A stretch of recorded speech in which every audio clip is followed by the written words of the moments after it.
Hello everybody and welcome to Back in Time Watch Restorations. My name is Wayne and I want to thank you all for tuning into the channel. In this episode we're going to be working on a vintage Omega Seamaster. This is Seamaster reference 2576. The movement is caliber 354 and the watch was introduced in 1949 and manufactured up into the mid-1950s. Now for those of you not aware, the Omega Seamaster is currently the official watch of the James Bond franchise, hence the intro music. However, I gotta be honest, this is not the same watch that Daniel Craig and Pierce Brosnan wear. This is a much older version of that watch. In fact, this watch was made a few years before the first Bond movie ever hit the big screens. This is a watch that I picked up on eBay a couple years ago. Hasn't seen a lot of wrist time.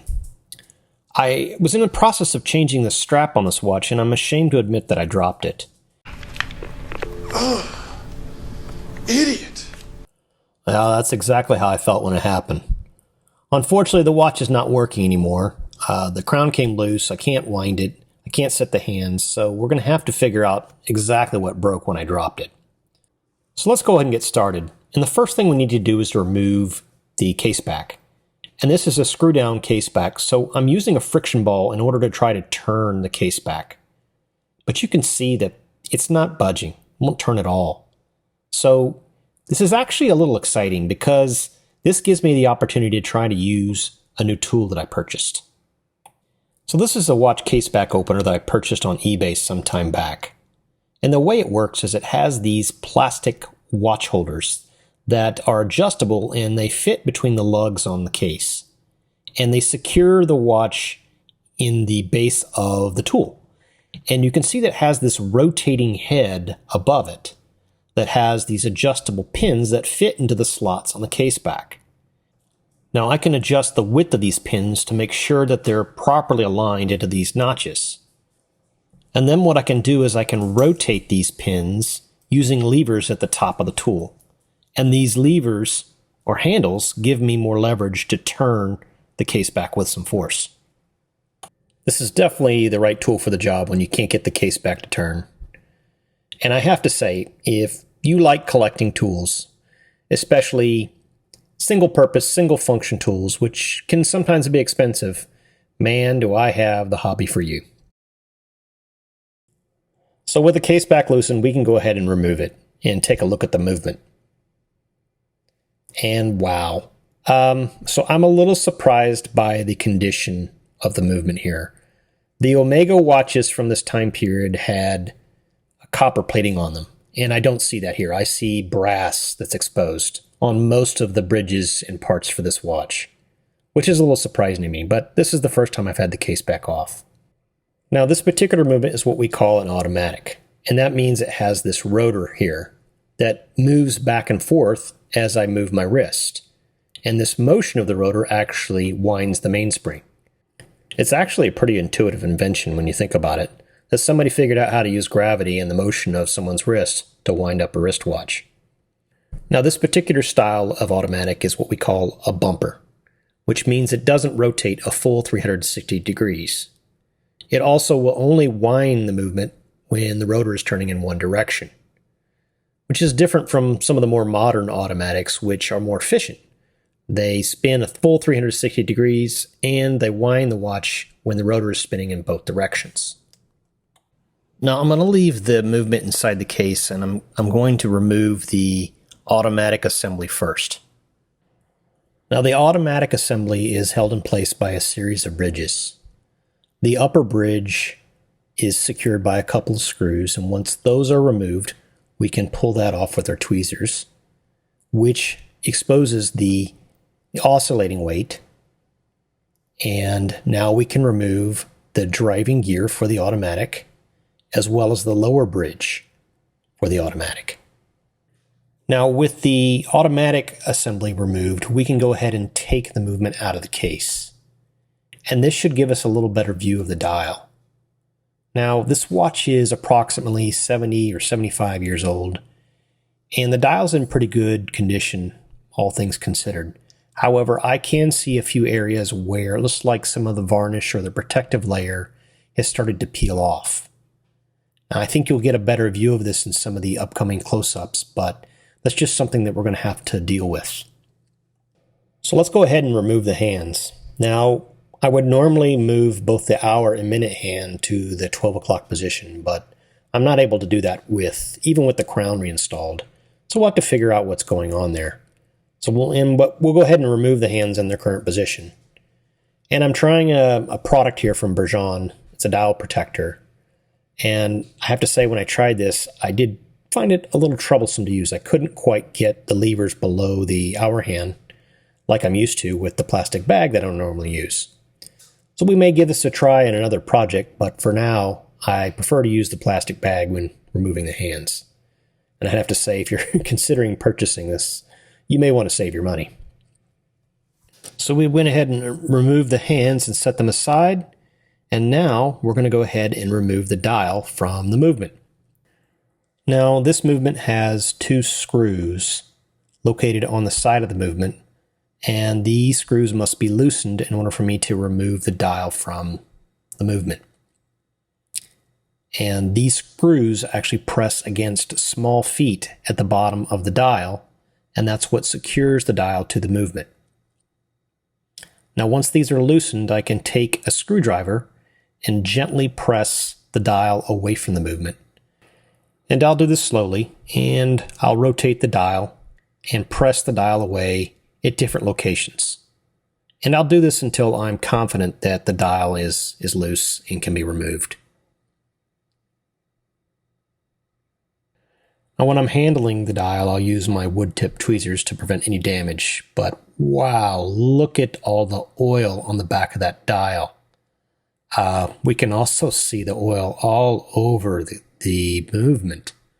Whoever serviced this last time used way too much oil.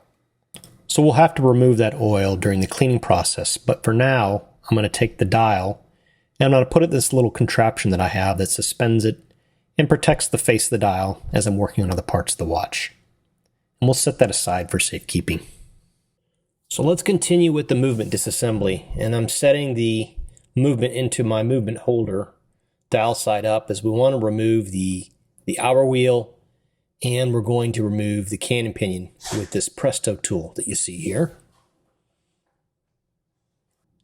Okay, when I removed the canon pinion, I noticed that the balance wheel fired up.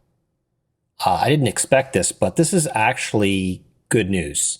It means that the damage is not too severe.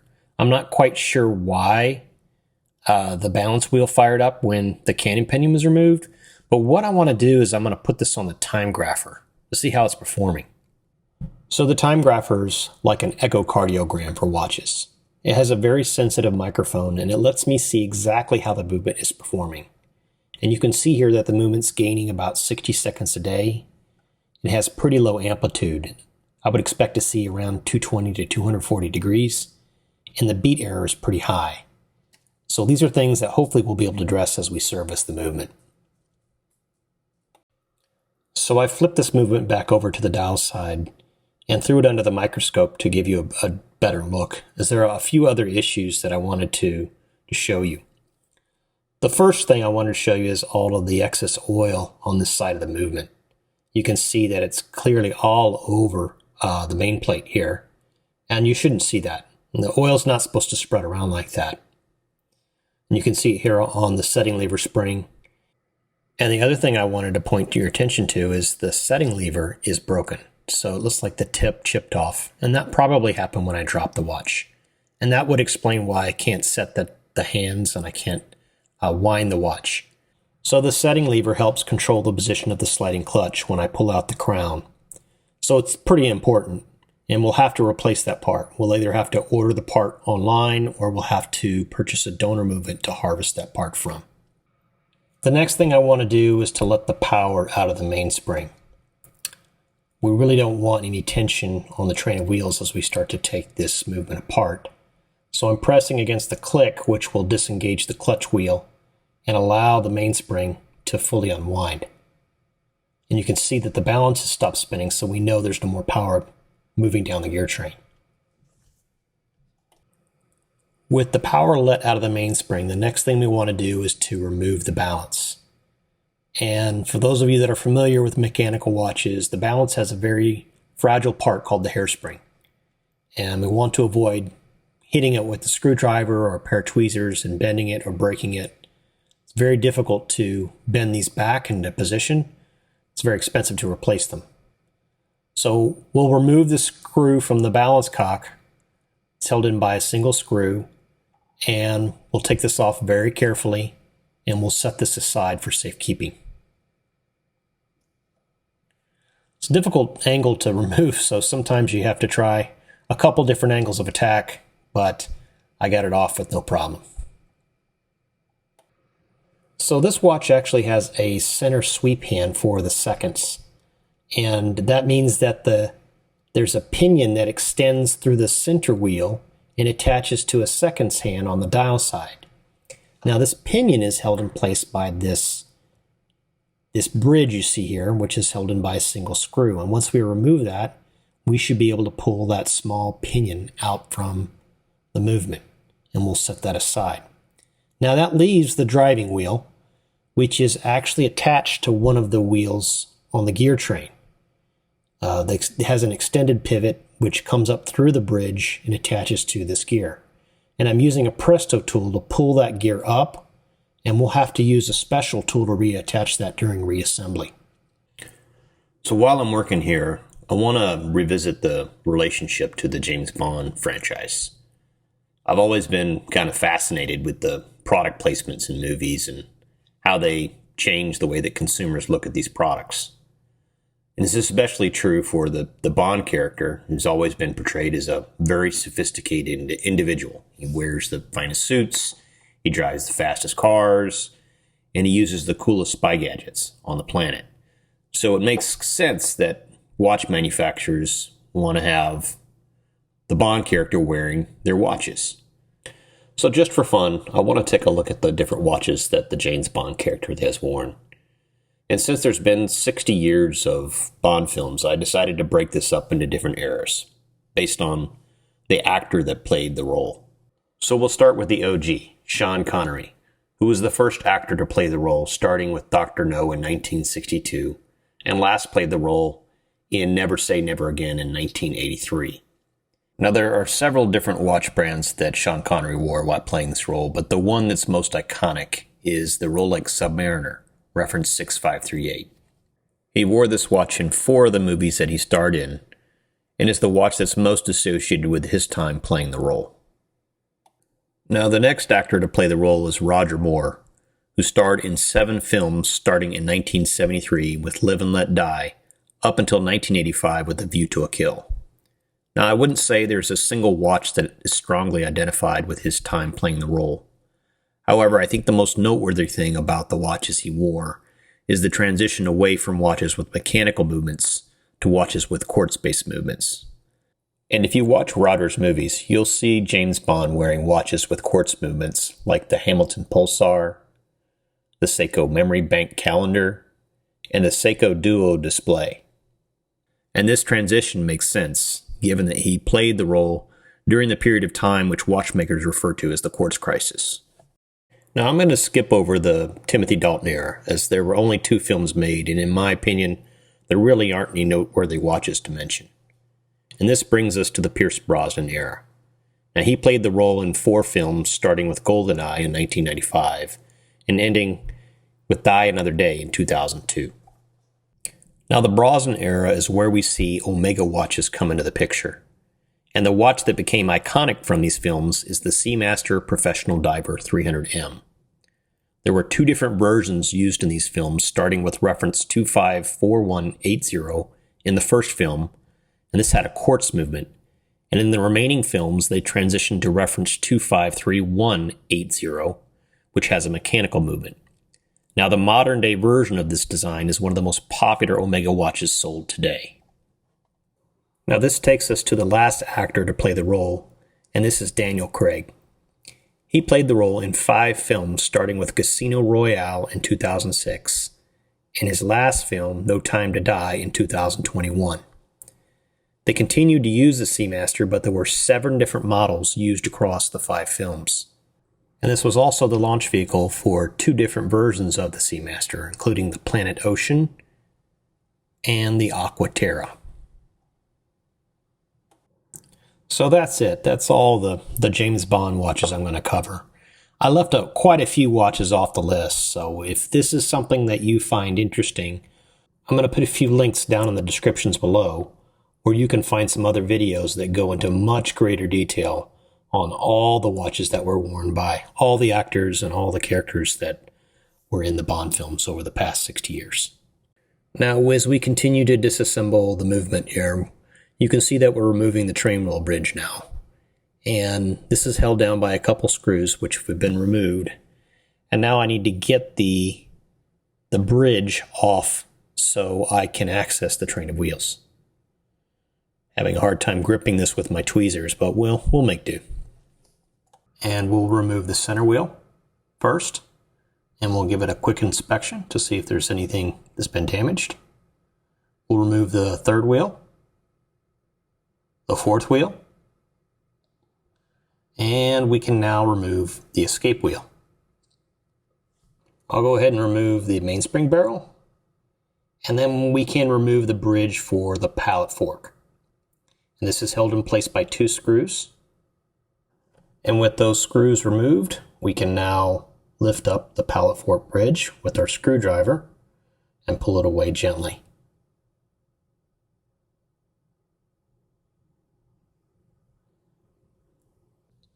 Okay, I spotted another issue with the pallet fork. You can see that the top pivot is broken on the pallet fork.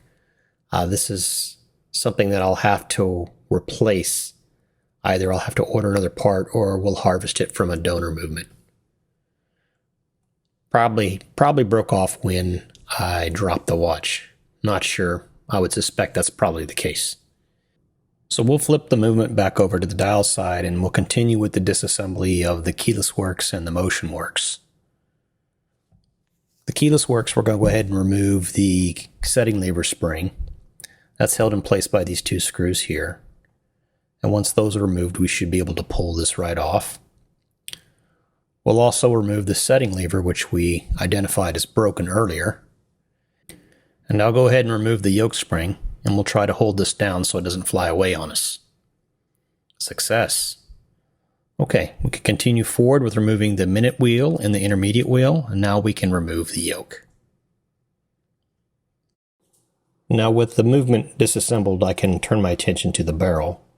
And I'm going to remove the mainspring. I'll apply some gentle downward pressure in order to loosen the barrel lid. And then I should be able to come in with a screwdriver and some tweezers and pull the barrel lid off.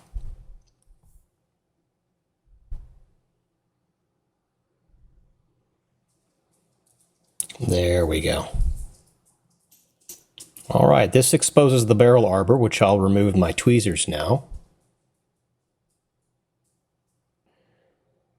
And with the arbor removed, we can start taking the mainspring out of the barrel. And the way this works is you want to take out the first couple of inches of mainspring from the center. And then, using your thumbs, you gently let out a little bit of the mainspring at a time.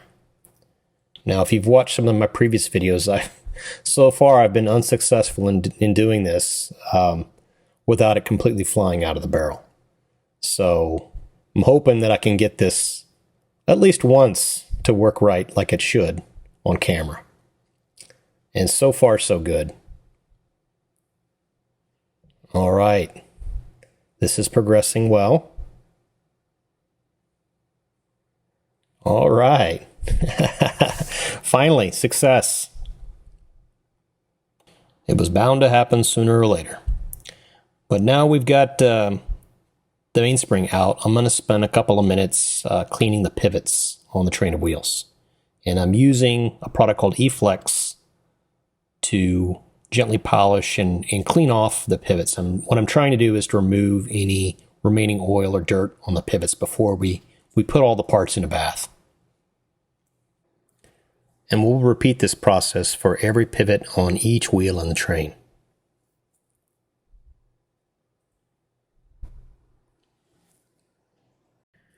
All right, it's time to move forward to my favorite step in the process, and that's cleaning the parts in a bath. Now this can be a little like a jigsaw puzzle trying to get all the parts to fit in the right baskets. But what I try to do here is to keep all the similar parts together into these smaller sub-baskets. So all of the gears and gear train wheels will go in one basket, the screws will go in another, all the bridges will go into those baskets. All of these smaller baskets will fit into a larger basket, which we will cover with a protective mesh. And then we'll attach this basket to my watch cleaning machine, which will clean all the oil and dirt off of these parts. All right, so the parts are out of the bath now, and here they are laid out nicely on my bench. You may be asking, why do I see two sets of parts here? Well, the parts on the right belong to the donor movement. I was pulling the parts I needed off the donor, and I started to question my sanity. You can see that it's in much better condition than the original. All of the copper plating is still intact, and I'm a huge fan of this. I absolutely love the copper plating that was used on watches in this time period. I think they're beautiful and very distinctive. So I'm calling an audible here, and I'm going to be using the donor movement in the watch. Now, I realize this is maybe a controversial decision to some out there. I'm happy to read your comments down below. It is considered more virtuous to use the original parts wherever possible when restoring a watch. But I just can't bring myself to justify this when the donor movement this looks this good. And I want to be truthful about this as we move forward into the restoration. All right, let's start putting this watch back together. And we're going to start with putting a brand new mainspring into the barrel. I did elect to purchase a new mainspring here. I found it to be good practice to put a new mainspring in. When you've got the watch taken apart like this, the mainspring is one of the first parts that will break on a watch, given the wear. It will also help, a new mainspring will also help with the performance of the watch as well. So that's another benefit of doing it. All right, so we're going to put the barrel lid back on here, and we've got this little tool that I purchased that will help me press the barrel lid back onto the barrel. All right, now we've got a brand new mainspring installed into the barrel. We're going to go ahead and put the barrel in the main plate, and we will secure the barrel in using the barrel bridge. We'll get this bridge lined up just right, and then once it's in the correct position, we need to secure it to the main plate. Now it's secured with 3 separate screws, which we will go ahead and install those into the respective holes. And then we're going to bring our screwdriver in, and we're going to secure this bridge down to the main plate.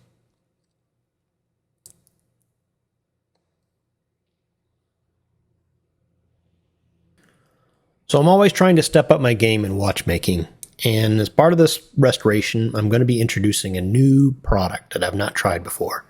And this is called epilame, and it is a chemical surface treatment that you can use on certain parts of your watch.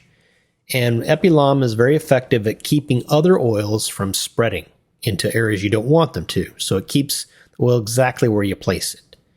So I'll treat the escape wheel with epilame, but I'll also treat other parts like the stones on the pallet fork and the capstones on the balance jewels. Now, one place we do not want the epilame is on the pivots of the escape wheel. So what I'm doing here is I'm gently pressing the pivots into this piece of pithwood, and this will remove the epilame from the pivots. So I'm really excited about this, introducing this new process into my restoration. All right, now that we've treated the escape wheel with epilame, we can continue forward with installing the train of wheels. And we will start with the escape wheel and center that in its pivot. And then we will add the 4th wheel. And this can be a little tricky because every time you install a train wheel, you have the possibility of knocking the previous wheel out of its pivot. And you can see that happens to me here. We'll go ahead and put the 3rd wheel in place, and we will install the center wheel. And you can see that I did a good job of knocking the other wheels off center with that wheel installation, and we have to go back with our tweezers and make sure that these pivots are perfectly perpendicular and centered in their holes. And the reason for that is we're going to bring the bridge in, and we have to make sure that the jewels, these pivots install into the jewels on the bridge. Now this can be tricky, especially if you've had too much caffeine and your hands start to shake like mine. But if you take your time and don't lose your patience, you can line up the pivots and they will fall into place, just like you see here. And then what I want to do here is apply some gentle pressure with my multi-purpose tool and test to make sure that the pivots are spinning freely inside of the jewel holes. This is exactly what we want to see here. Now, this particular bridge is held in place by 2 screws, so we'll go ahead and put those in place. And then I want to, again, apply some very slight pressure down on this bridge as I'm screwing it down, as I want to make sure those pivots don't slide out of place from the jewels, because they can bend or break as I'm tightening this bridge down, and that's not a good thing. So I spotted an issue here on the barrel arbor bridge where some of the copper plating has worn off, where the ratchet wheel installs. And this is a good indicator that the hole for the barrel arbor has become oversized.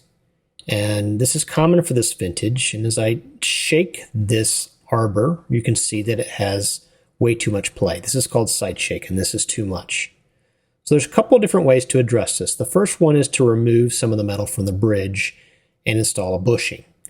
Now that's a more advanced fix, and I don't have the tools for that. So I'm going to be using my staking set here to close this hole. And you can see I've got this hole positioned between 2 rounded stakes, and I'm going to use my hammer to close the hole. Now, I've always found this to be a little humorous, because if someone were to ask me what I did to fix the watch, and I told them that I hit it with a hammer, they may not believe me. But it is true. We're using some light taps with our hammer here in order to close this hole. Now, this may take a couple attempts to get the hole to the right size. So you can see what I'm doing here is I'm test fitting the hole with the barrel arbor. And the hole is still a little too big. And what we want is we want the hole to be just small enough so that the barrel arbor doesn't fit. So we need to, again, put this back on the staking set and then hit it with a hammer.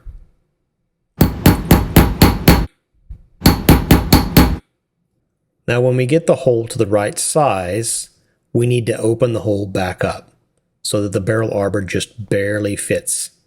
And we're using a smoothing broach in order to do this. This is a tool that I'm inserting into the hole, and I'm turning it slightly in order to open that hole back up. And again, we'll do this until the barrel arbor just barely fits into that hole. All right, we've got the barrel and the barrel bridge installed back onto the main plate, and we're going to give this a test with our tweezers. And you can see that there is hardly any side shake with the arbor now. That's exactly what we want to see. And this will actually improve the performance of the movement because we'll get more power down the gear train now that that barrel arbor is properly aligned with the rest of the gear train. All right, after that little detour, let's get back to the reassembly. And what I'm doing now is reinstalling the click spring. This little spring ensures that the click returns back to the proper position as I'm turning the ratchet wheel. We always hold that down as we're installing, as we don't want that to fly away. And now I'm adding a little bit of oil to the post that the click will attach to.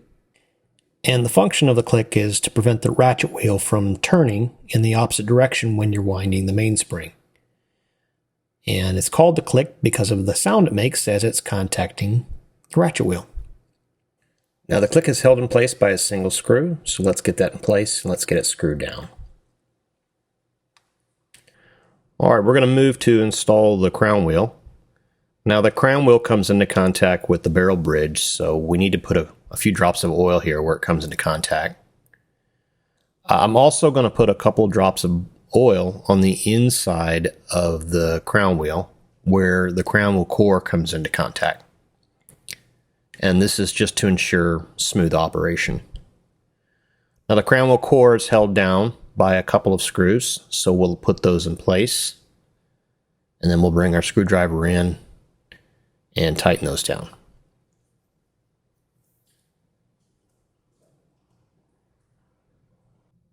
Now the oil I'm using is from a company called Mobius.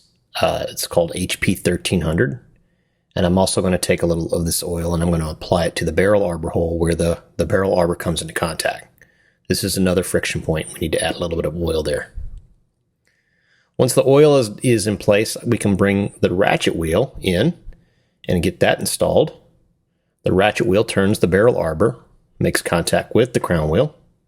It's held down by a single screw, and once we get that locked down, we're good to go. So I flip the movement back over to the dial side, and I'm going to install the keyless works. And right here, I am applying some grease to some of the gears on the winding pinion.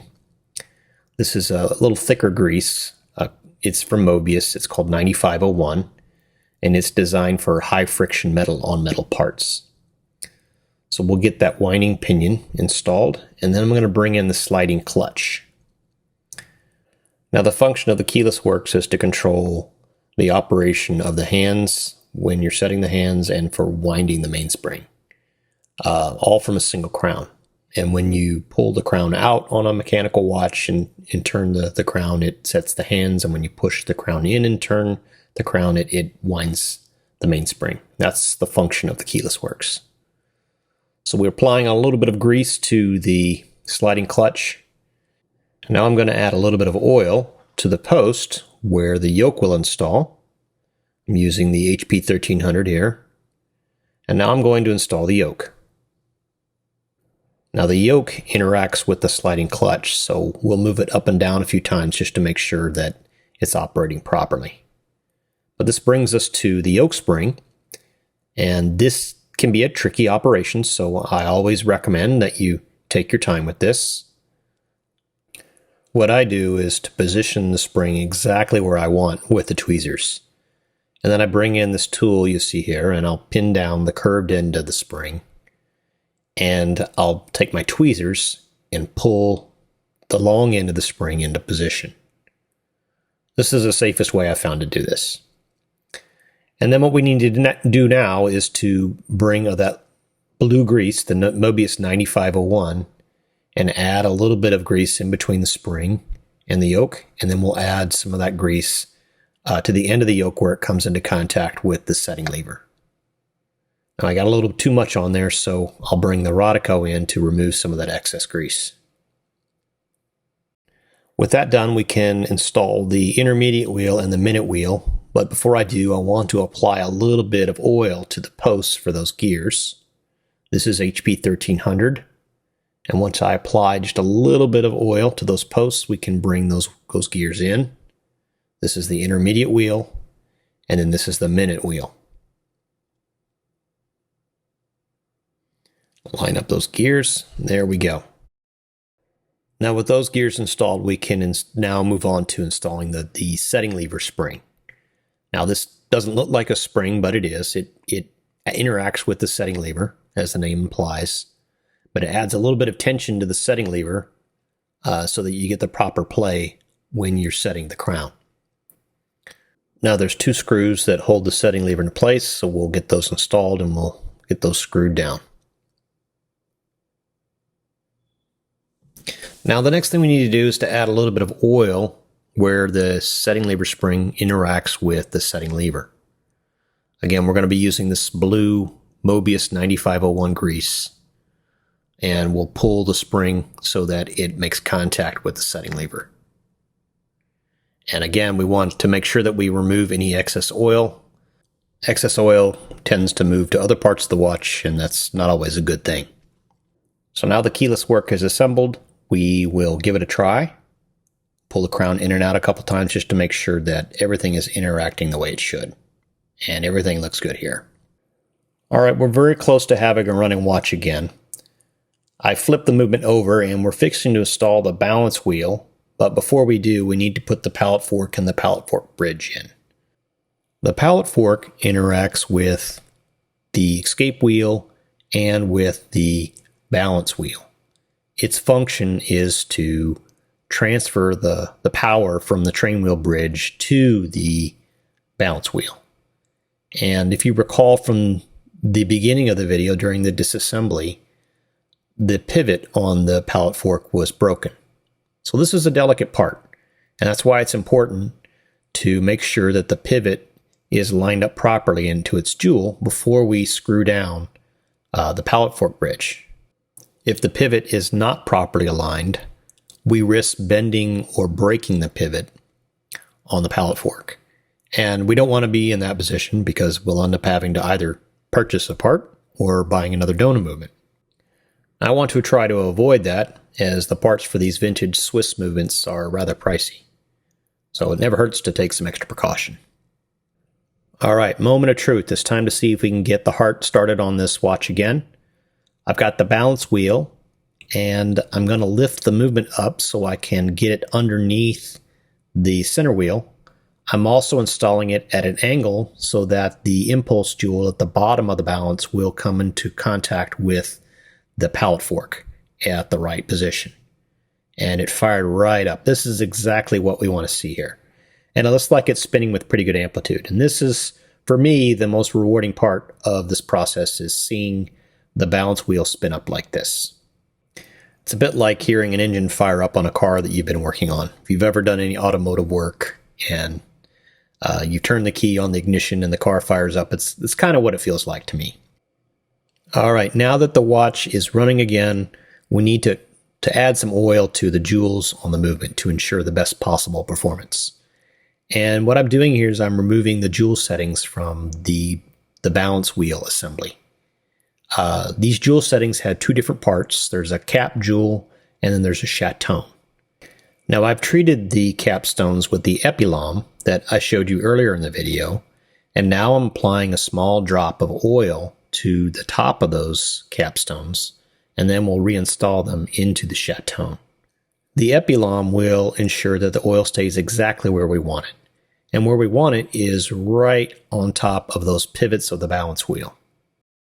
Now these jewel settings and these springs that you see here are part of a system called Inca Block. Now Inca Block is a technology that was introduced a long ways back, but it's a shock protection system. And its job is to protect the ends of the pivots on the balance wheel. Before this technology existed, if you dropped your watch or had a heavy shock to your watch, there was a good chance that the pivots would bend or break on the balance wheel, and then your watch didn't run anymore. So this was pretty revolutionary technology when it was introduced. All right, so with the settings back in place, we're going to move on to add some oil to the other parts of the movement. And the idea here is to add just a small amount of oil into these oil wells on each jewel. We really don't want to over oil these. We're just going to add a small amount so that you can just barely see the oil at the bottom of the oil well. Okay, now that the movement is running and all the parts are properly lubricated, let's see how the movement is performing on the timegrapher.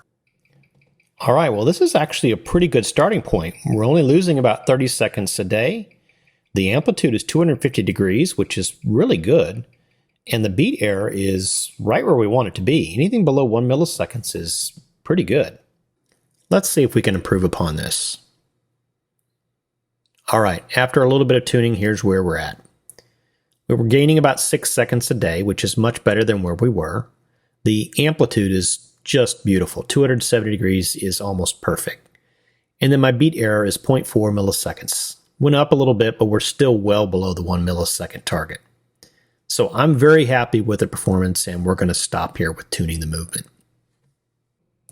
All right, let's finish the assembly.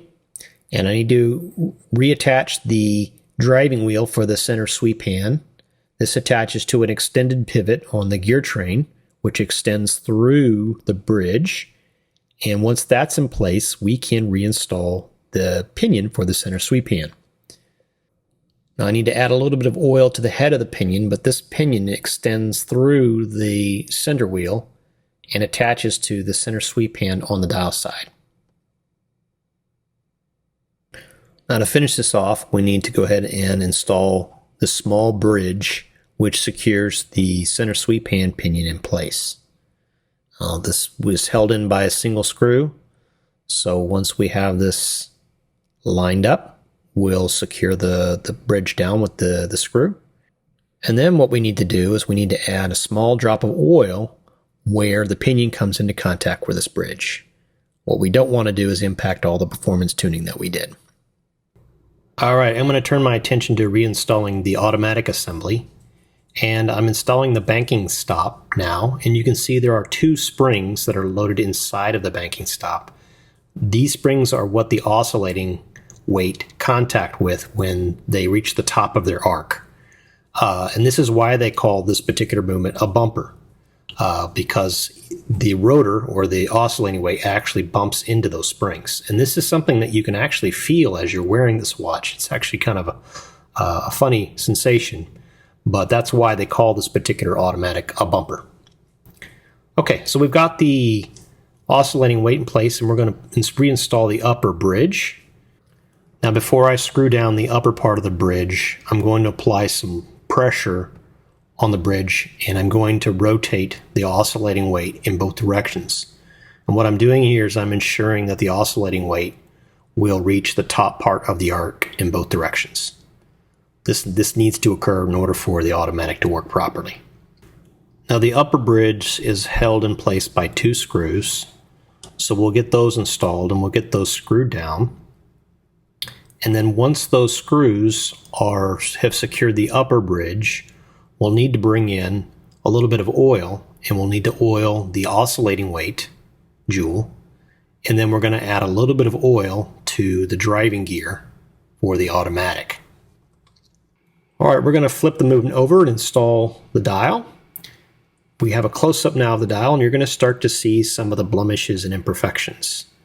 A lot of vintage watch collectors call this patina. Now, when this dial was manufactured over 60 years ago, they sprayed a varnish or protective layer over the paint. These blemishes and spots are areas where the varnish has started to peel away over the years. Unfortunately, I can't really do anything to restore this. Now, there are some companies out there that can perform a professional quality dial restoration, but for now, I'm just going to have to live with the patina. All right, let's put the hands back onto the dial, and I've got my hand press out, and we're going to install the hour hand first. And what this press does is it helps me install the hands perfectly parallel to the dial. And we've got the hour hand on. We'll get it pressed down at just the right depth. And then we're going to bring the minute hand in, and we're going to install both hands at the 12 o'clock position. So this is a very helpful tool to get the hands at just the right angle. Now, once the hour hand and the minute hand are pressed down, we'll need to run through a whole 12 hours just to ensure that they don't come into contact with each other at some point during the day. So once this checks out, we can go ahead and install the seconds hand. Now, the seconds hand is a little trickier to install. The end of the pinion and the hole for the seconds hand are really small, so it takes a few attempts to get those lined up. But once they're lined up, we'll apply some gentle downward pressure to make sure that the pivot and the hole are properly connected. All right, so the movement is complete. And now we can turn our attention to the case. And I'm going to remove the crystal to inspect it and see what kind of condition it's in. Now, as I'm looking over the crystal, I can see some scratches and some cracks.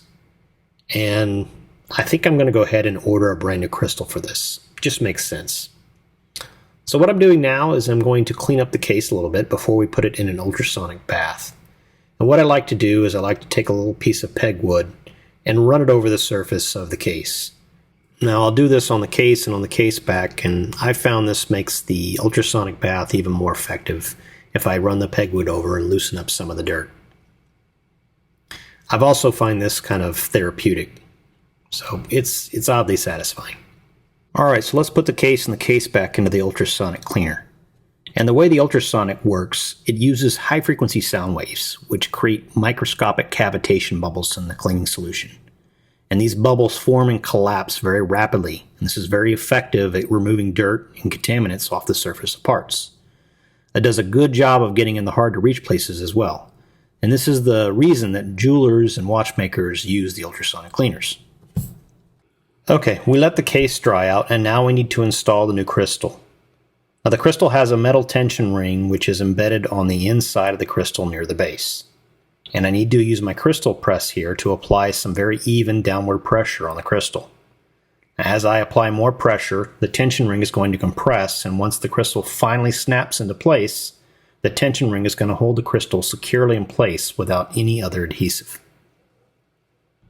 So you may remember at the beginning of the video that I told you that I dropped the watch, and when I did, that the crown came loose. And after some inspection, I found that the crown and the stem are still good and I can still use them. I just need to reattach the crown to the stem. So what I'm doing here is I'm adding a little bit of Loctite to the threads of the screw, and then I'll screw the crown onto the stem. And what the Loctite does is it creates a very light bond between the crown and the stem. This is not a permanent bond, but it's a bond that I can break if I need to. But it's not permanent. Alright, we are officially on the home stretch here. And it is time to recase the movement. So there is a pin on the side of this movement that fits into a slot on the inside of the case. So once I have that slot lined up with the pin, I will place it in the movement into the case. Now we'll need to turn the movement slightly to get the tube to line up. And there we go. So the next thing we want to do is install the stem, but before we insert it into the movement, we want to apply some of this blue Mobius grease onto certain parts of the stem. This is a metal-on-metal part, so we need to make sure that it's properly lubricated in the correct places. Now once it's lubricated, we can insert it into the crown tube, just like you see here. And once the stem is in the right position, we will tighten it down using the setting lever screw. Alright, so before we put the case back on, we need to take one final step, and that's to install the case clamp. The case clamp ensures that the movement does not move around inside the case. And it needs to be positioned just right, and then we can use a single screw to lock it down.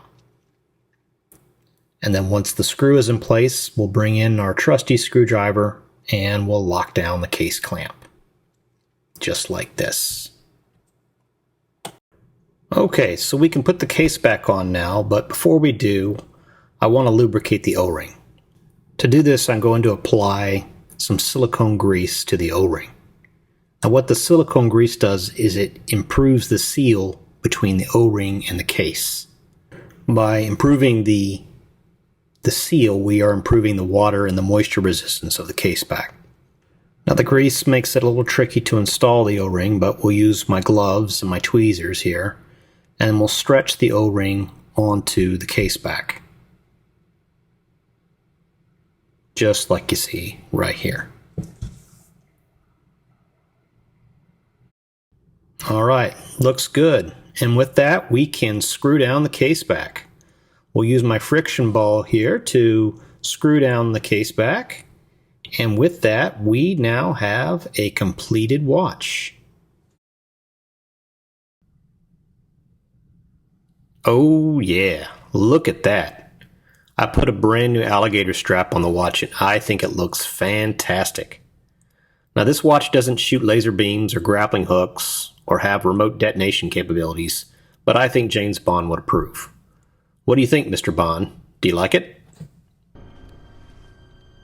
Yes. Considerably. Oh man, what an overwhelming vote of confidence. Alright, this has been quite a journey. I want to thank you all for joining me. If you found this video entertaining and useful, please take a second and click that like button. I know it's been a while since I posted my last video, but I have a lot more projects in the works and I plan to have some new content out soon. If you want to know when I publish new videos, subscribe to the channel.